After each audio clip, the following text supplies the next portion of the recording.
राधे राधे दोस्तों, मैं खुशबू आप सभी के अपने चैनल केस धार्मिक बातें में स्वागत करती हूँ। तो आज के वीडियो में हम कार्तिक मास महात्म्य की कथा सुनेंगे। कार्तिक का महीना भगवान विष्णु को अति प्रिय है। इस महीने में भगवान शिव और विष्णु तथा कार्तिकेय और तुलसी जी की पूजा का विधान है।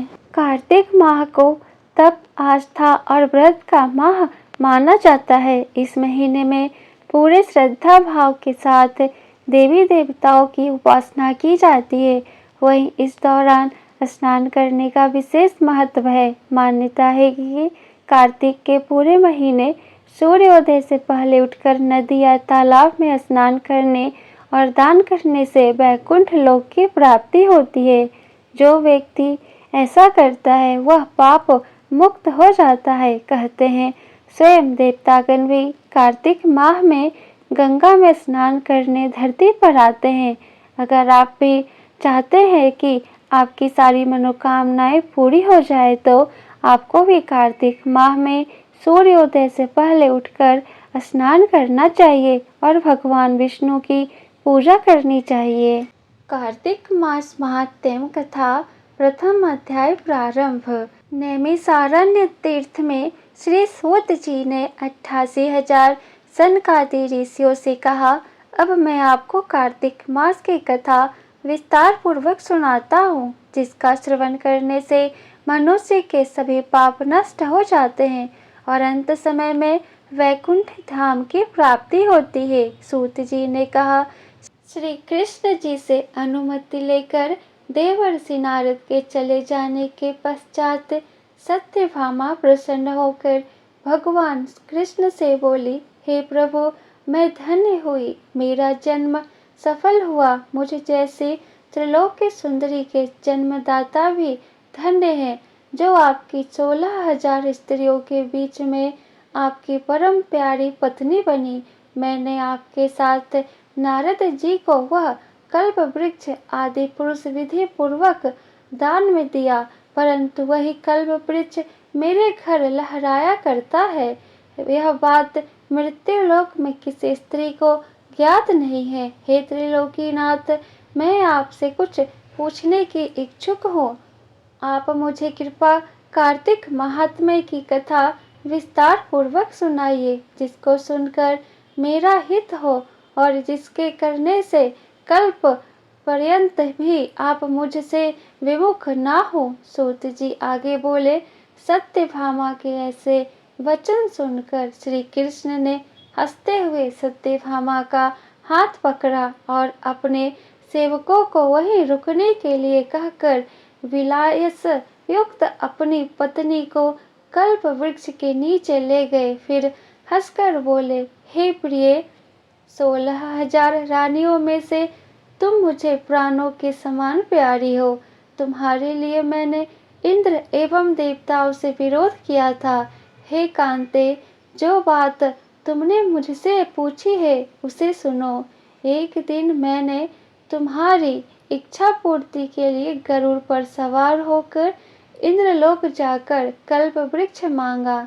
इंद्र द्वारा मना किए जाने पर इंद्र एवं गरुड़ में घोर संग्राम हुआ और गौलोक में भी गरुड़ जी गौओं से युद्ध किया। गरुड़ की चोट से उनके कान एवं पूंछ कटकर गिरने लगे, जिससे 3 वस्तुएं उत्पन्न हुई। कान से तंबाकू, पूंछ से गोवी और रक्त से मेहंदी बनी। इन तीनों का प्रयोग करने वाले को मोक्ष नहीं मिलता। तब गौओं ने भी क्रोधित होकर गरुड़ पर वार किया, जिससे उनके 3 पंख टूटकर गिर गए।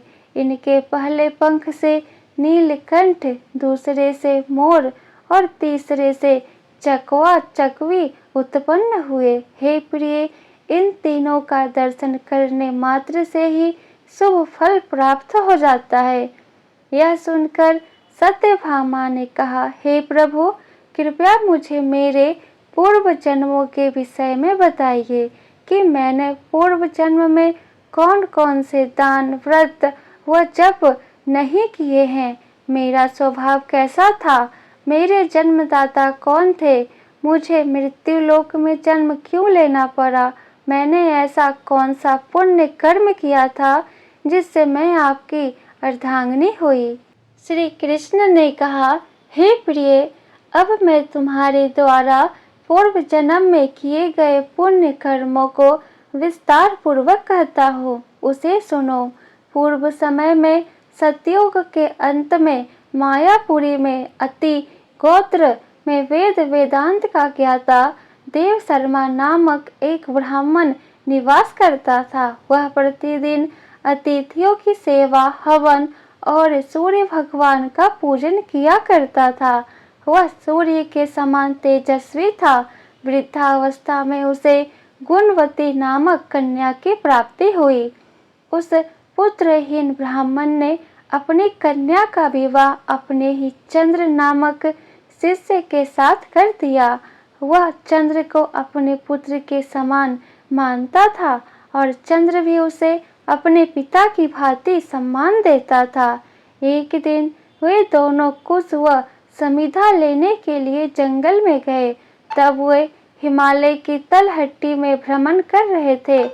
तब उन्हें एक राक्षस आता हुआ दिखाई दिया। उस राक्षस को देखकर भय के कारण उनके अंग शिथिल हो गए और वे वहां से भागने में भी असमर्थ हो गए। तब उस काल के समान राक्षस ने उन दोनों को मार डाला। चूंकि वे धर्मात्मा थे, इसलिए मेरे पार्षद उन्हें मेरे वैकुंठ धाम में मेरे पास ले आए। उन दोनों द्वारा आजीवन सूर्य भगवान की पूजा किए जाने के कारण मैं दोनों पर अति प्रसन्न हुआ। गणेश जी, शिव जी, सूर्य व देवी, इन सब की पूजा करने वाले मनुष्य को स्वर्ग की प्राप्ति होती है। मैं एक होता हुआ भी काल और कर्मों के भेद के 5 प्रकार का होता हूँ। जैसे एक देवदंत, पिता, भ्राता आदि नामों से पुकारा जाता है।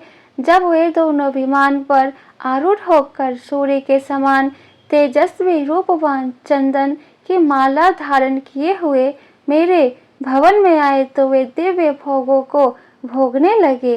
इति कार्तिक मास महात्म्यम कथा प्रथम अध्याय संपूर्ण। बोलो विष्णु भगवान की जय, श्री हरि की जय, जय लक्ष्मी नारायण की जय। वीडियो पसंद आया हो तो वीडियो को लाइक कर दे और ऐसे ही आगे का अध्याय सुनने के लिए चैनल को सब्सक्राइब करके बेल आइकन को ऑन कर ले, जिससे मेरी अगली आने वाली वीडियो की नोटिफिकेशन सबसे पहले आपको मिले। तो फिर मिलती हूँ आपसे नेक्स्ट वीडियो में।